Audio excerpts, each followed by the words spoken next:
They can see everything about you, they can see everything about what your device is doing, and they can do whatever they want with your device. You, on the other hand, owned the device. Well, rather, you paid for the device.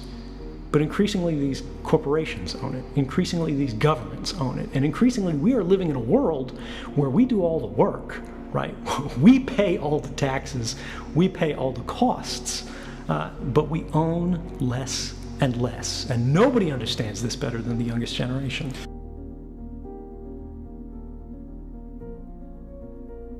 That happens as a result of a single problem.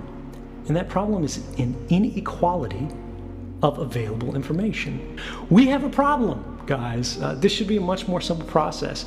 It should be obvious. And the fact that it's not, and the fact that we read story after story, year after year, saying all your data has been breached here, this company's spying on you here, this company's manipulating your purchases or your search results, or they're hiding these things from your timeline, or they're influencing you or manipulating you in all of these different ways. They built a satellite listening site, right? We call these foreign satellite collection. We're out in the desert somewhere. They built a big parabolic collector, and it's just listening to satellite emissions, right? But these satellite emissions, these satellite links, were owned by militaries. They were exclusive to governments, right? It wasn't affecting everybody broadly. All surveillance was targeted because it had to be.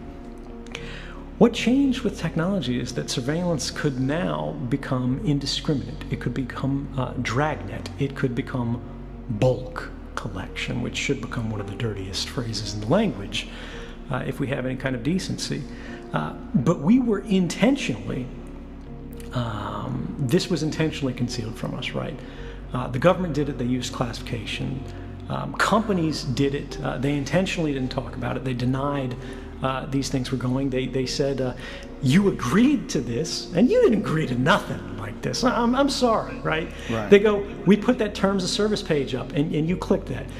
You clicked a button that said, I agree, because you were trying to open an account so you could talk to your friends.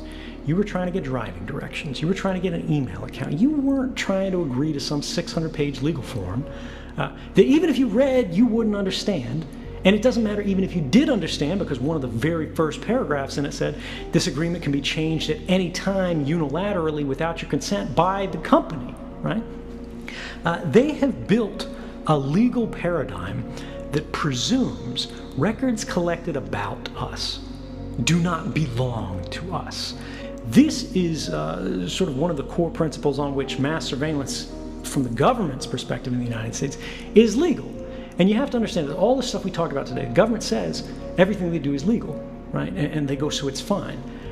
Our perspective as a public should be, well, that's actually the problem, because this isn't okay. The scandal isn't how they're breaking the law. The scandal is that they don't have to break the law. Is that whenever you're carrying a phone, whenever the phone is turned on, there's a record of your presence at that place that is being made and created by companies.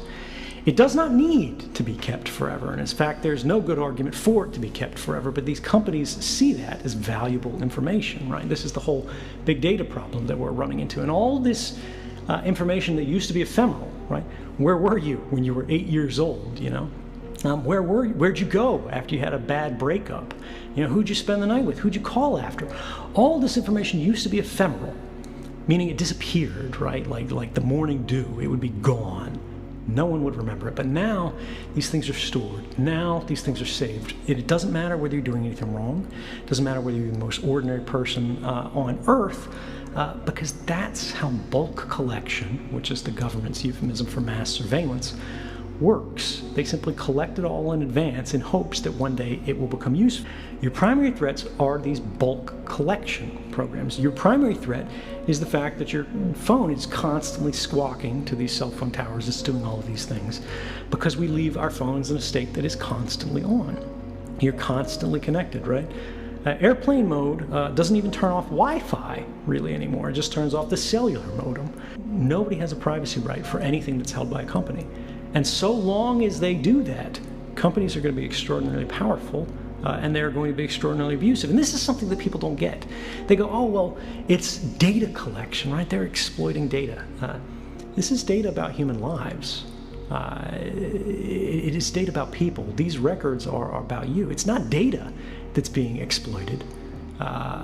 It's people that are being exploited. It's not data that's being manipulated.